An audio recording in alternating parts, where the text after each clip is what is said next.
Welcome back to First Take. Shedeur Sanders' entrance into the NFL didn't quite go as he expected, slipping to the 5th round and then eventually going to the Browns, where he was at one point QB4. Shedeur called that fuel for his fire back then, and it took him 12 weeks of the NFL season to be able to show the National Football League why he deserved better. On Sunday, before his first career start against the Raiders, Shedeur Sanders, who, by the way, is Kevin Stefanski's 13th quarterback during his tenure alone to make at least one start, had this to say. What do you hope to show against this Raiders defense, your teammates, yourself, and these Browns fans with your play today? I'm who they've been looking for. Appreciate it. I'm the one they've been looking for, and then he stood on business, leading the Browns to a 24-10 victory and snapping a 13-game road losing streak. Sanders also threw a 66-yard passing touchdown in the 4th. That was the longest completion by a rookie this season. He was also heavily pressured, took only 1 sack. Here was Shedeur celebrating after becoming the first Browns rookie quarterback to win his debut since the 1990s. A win is crazy. It's amazing, off of 1 week of practice, you know what I mean? Just 1 week of practice. So imagine, what a full offseason look like. It get dangerous. But it's just a 1 week of practice, so I'm just truly thankful, that everything happened. Coming up here before y'all, 6-7 months ago, I couldn't tell you I'd be here.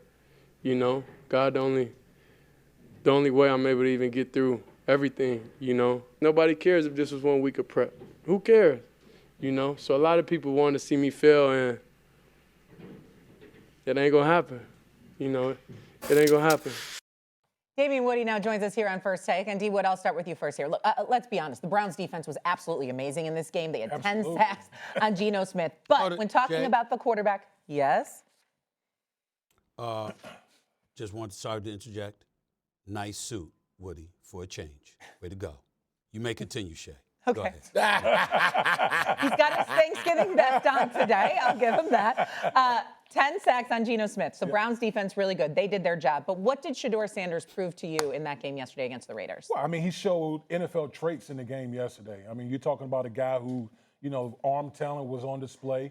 I think Shedeur Sanders had 3 plays of 35-plus yards yesterday. The Browns all year long, from their quarterback position, only had 1. And so you saw the arm talent from Shedeur Sanders. And listen, it wasn't perfect by no means yesterday, but I was encouraged by, the no sacks, the minimum amount of sacks that he took with the amount of pressure that he was taking from the Raiders defense.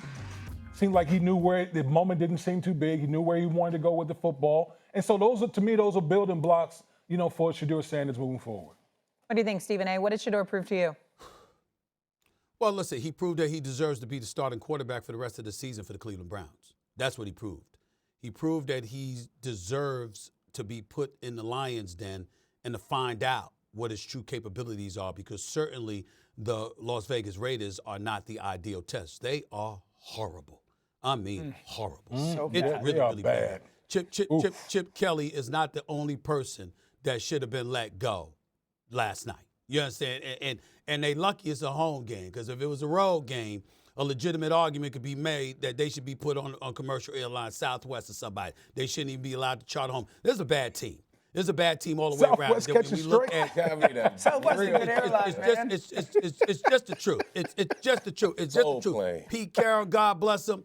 God bless him, because he's accomplished so much in his career. It's time. Listen, we can't all work forever. Our days, it comes, all right? It's not there anymore, bro. It's just not there anymore. So let's just get that out the way.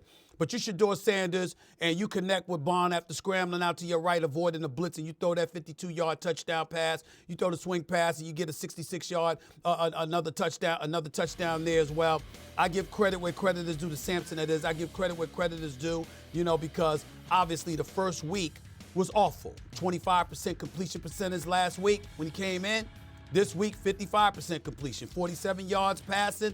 This time, 2,209. A touchdown pass yesterday. Give credit where credit is due. It was really, really good to see him perform, for him to have the opportunity after a few days of practice, like he pointed out, to really, really showcase his skill. And then you look at him. He's bigger than Dylan Gabriel. He clearly has a better arm, can spread the field better, can throw the deep ball. Okay, so he showed you some of the things as to why we were talking about him coming out of Colorado before he fell to being a 5th-round pick. Here's the only thing that I said. I did not like Kevin Stefanski hesitating, to say he'll be starting next week. You could have at least said that. It's ridiculous that he didn't say at least that much, even though we know he eventually will, because as I was watching D.O. this morning, he said it accurately. There's no way that you could get away with not starting Shedeur Sanders. Cleveland will have, they'll have mutiny in that city if they don't put Shedeur Sanders back out there behind center this coming weekend. Outside of that, I also want to say this, and I want to piggyback off of what Rex Ryan said on Get Up this morning. Respectfully, we come from different perspectives. He is right when he says, you know what, when you win, it's us and it's we. When you lose, it's me. When you play quarterback in the NFL, that is true, Rex. But be fair, too. And I'm not saying he wasn't, but I just want Rex to have a different perspective. How many people come into the league and before they have a chance to pass gas, get scrutinized as much as Shedeur Sanders has been scrutinized? You have to take that into consideration as well, which will assist in why he said the things and came off the way that he did, because he's been taking a lot from a lot of people. So that's all I wanted to say about that.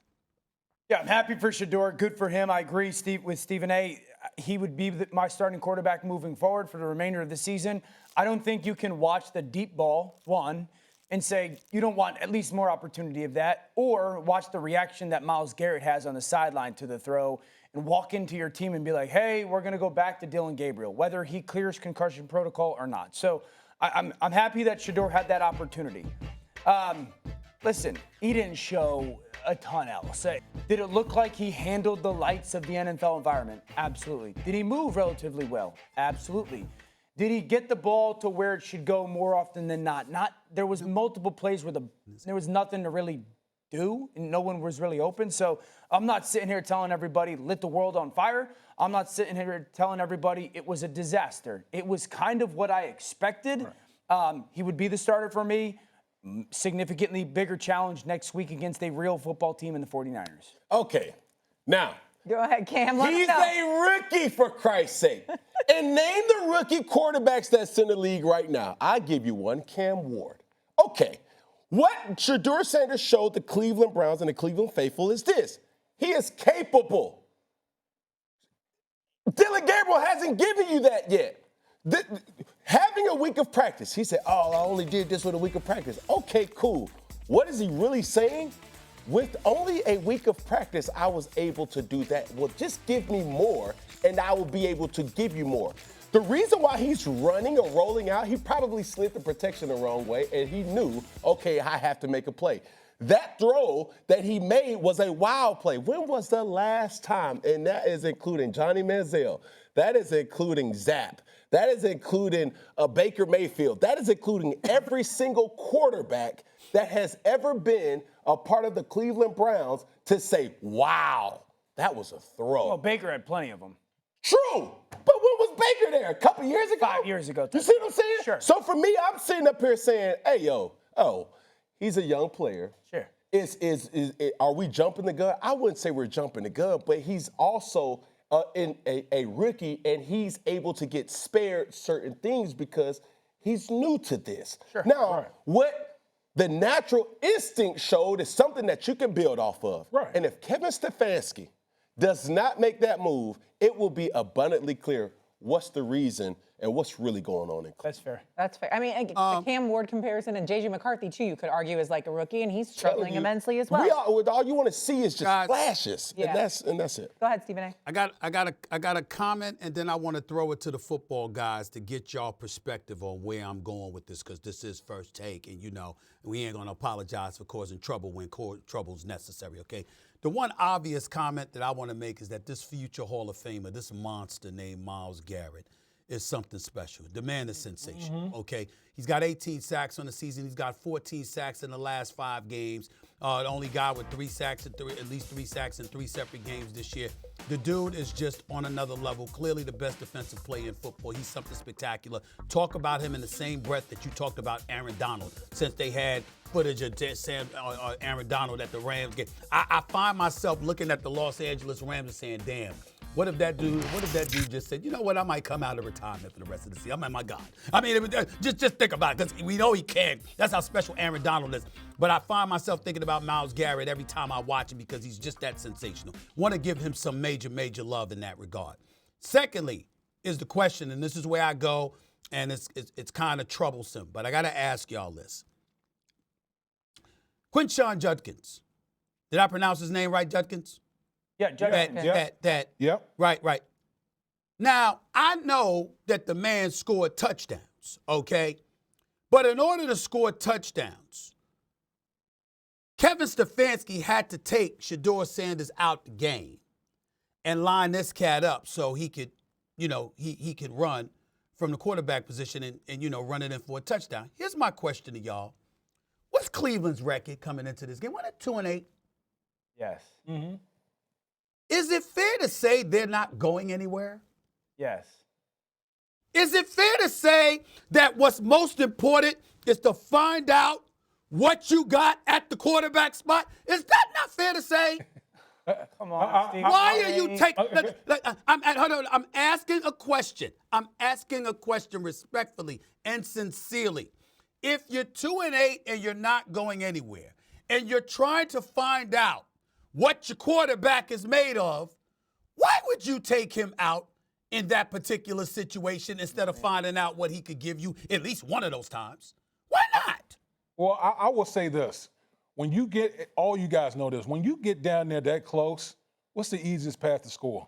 Running the football. Running the football. Right. Running the football. I don't have a problem with them taking Shedeur out of the game and just lining up and running like a wildcat or some type of situation, because running the football is the easiest path to score touchdowns. I know and that. get that close to the goal. So what do you? I know that. That's not what I'm asking y'all. That's not what I'm asking. See, that's not what I'm asking Hold y'all. on, let me ask you, Steve. I'm asking you. Let me ask you. If you're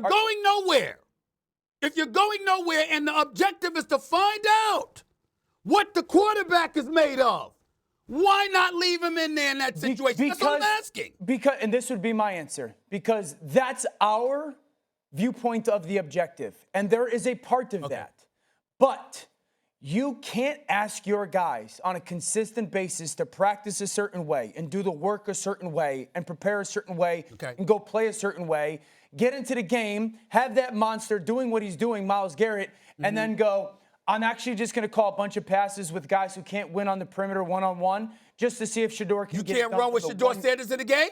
No. You can't run with him in the game? No, you can, but the design of the game plan was to get into Wildcat in that situation. I'm not going to just sit back and sit there and go, well, Kevin Stefanski took him out. I'm not questioning that it's the right football play under normal circumstances. I'm just saying these are abnormal circumstances. Their season is over. It's about finding out what he's made of. But that's you're not going to find that much out from the 1 yard line. Okay. Well, I'm just asking. The low you might red make zone. a mistake down there. So what I would say is, we had this conversation, what was it, on Friday, right? And given the circumstances of what we've seen take place this year, certain things, don't tell me what's being said. The optics show that Kevin Stefanski does not want to see Shedeur Sanders win. When you give a person minimalistic opportunities in Shedeur Sanders, hey, if we had this much excitement on the sideline, the players are responding differently. The fans are responding differently. Everybody is chiming in a little differently when this man is up under center. It's not like he's incapable, because he showed that. What I'm saying is, if you would have gave half of the treatment that you've given Dylan Gabriel, what would that look like? And it is abundantly clear that he's going to say the right things. He's going to put on and, we're making it about young man development. You're not making it about young man development. When you sit up here having a guy who's been up under your tutelage going on for 6 months and you haven't developed him the right way, Coach of the Year. And I like Stefanski, but it's no person that I'm not going to sit up here and talk about, whether it's Jalen Hurts, Lamar Jackson, Josh Allen, Kevin Stefanski, Kevin Patullo. It does not matter. You get the same thought process that I deem. And I'm like, nah, bro, that's not right. And you know it's not right. And it's just given what we see. You see, this is the kind of stuff right here that brings tears to my eyes right now. I'm getting a little bit emotional. Because this is what I'm talking about. That's all I was asking. See, Dan, let America know. I asked Dan a question. And see, this is the part that's so slick about Dan. And Woody, it depends on what he's wearing. When he's wearing a suit, he goes political. When he just got on a shirt, then he a little bit more raw. But he gets political when he get on a suit, Shae. That's who he is. He becomes a little bit more political. I'm not going to let y'all do that. I'm not going to let y'all do that. In Dio's case, I said Woody. In Dio's case, listen, brilliant football mind. Sometimes, you know what I'm saying, the brilliance overtakes you because you are a brilliant football mind, Dio. I'm proud to call you a colleague, my brother. I learn from you every day. But here's the problem. You're also a very nice guy. And you're very, very nice. And this man knows that Kevin Stefanski is a hell of a coach, okay? And he knows that. But the flip side to it, because he's so exceptional, there's a reality that comes with his position. And when you hear all the noise emanating out of Cleveland, you know good and damn well, again, you ain't going nowhere. Your damn season's over. The teammates are on the sideline, hyped over what they're seeing. The one thing, yeah, you guys scored the touchdowns, I got it. But you don't sit up there and take Shedeur Sanders out. You throw him into the Lions den. Throw him right in there. Let's find out what he does near the goal line. Let's find out what decision he'll make. Let's find out. But that's not going to change your perspective. Here's my whole thing with you guys with this Shedeur and Stefanski situation. Stefanski can do no right by you guys in this situation. That's not true. That's not true. That's not true. That's a lie. And I don't want to put words in your mouth. I'm trying to be very respectful here. No. You guys are implying that he intentionally took Shedeur out of the game from like the 1 yard line. I didn't say that. I did not say that. No, I did not say that. That's not what I'm implying. He asked why instead of finding out. That's right. Why take Shedeur out when you're trying to see what Shedeur But they've done that before this year, Stephen A. Like the Browns have done that before. No. All right. No. Earlier you got a season. The season's over. What you're trying to find out now, what Cleveland wants to know about now is Shedeur. You want him in every situation imaginable because you want to see what he does. Having Shedeur run a play or two from the 1 yard line, is that going to... No, I'm with you, Danny O. Okay. But what I'm saying is we've seen certain things. Let's not make it about this game. I think your point's fair. Okay, that's all I'm saying. Well, Given what we've seen this year, this is a coach that will not say a player's name, Shedeur Sanders. This is a coach that will not give him reps. And Shedeur Sanders, this is a coach that is not developing this guy the right way. And Shedeur Sanders, we've seen you be graceful, patient with Dylan Gabriel. You was giving Dylan Gabriel reps with Joe Flacco. So now when we're asking for it, it's not I'm just calling it how I see it. Now that I'm taking a step back and saying like, no, bro, you cannot want this young man to succeed given of what you have done. And that's all. But if he did line him up at the 1 yard line on that play and he handed the ball off or something, would that have changed your perspective at all? No, that's not my point. Okay. I'm not his argument is valid, and I'm not saying take I'm just Shedeur asking out. Shae. Okay. Isn't the objective? I'm just asking Shae. Isn't Kevin Stefanski's objective is to win football games? Win games. Yeah. Win games. Now we got this whole plot of. I'm very disappointed in you, Woody. We got this whole plot of Kevin Stefanski plotting against Shedeur and all this other stuff. Oh my! We got conspiracy theories going on right now. We have seen. Listen. As I've said, and being repetitive here. Yeah. I know his dad, longtime NBA executive Ed Stefanski, who I love dearly. Okay, I'm not rooting against his son, and I know that Kevin Stefanski could coach his tail off. I'm simply saying there have been nuggets of evidence throughout the season that would indicate what Cam alluded to. And then we see Dylan Gabriel go down with a concussion. You know he's in concussion protocol. You don't even know if he's available or not, and you refused to sit up there and rule him out as the starter for next week. That's what I'm talking about coming into this game. And then finally Wednesday we hear Shedeur Sanders is finally going to get reps with the first team, which hadn't happened in training camp during the preseason, in the summertime, all season long. He comes out there, he performs yesterday, you don't even say his name, you won't commit to him being the quarterback next week, even though Dylan Gabriel is still in concussion protocol. Okay? Come on now. We got a right to sit up there and say 1 + 1 might equal 2. Might equal 2. I mean, damn. We can't do that? Okay. I mean, we got to wait. We got to be so protected. We can't do that? We're Come gonna on, break man. here, but before we break, I'm going to break, man. I'm going to break, man. Okay, a quick I'm yes gonna or break. no, not from him. A quick yes or no. Would you be shocked if Shedeur Sanders is not the starter next week? Yes or no? Would you be shocked? I would be, yeah. Shocked. 0% chance he's not the starter. Okay. Would you be shocked? That wasn't a yes or no. Yes. If you would be shocked. So we all think Shedeur Sanders is going to start for the Cleveland Browns next week. Great.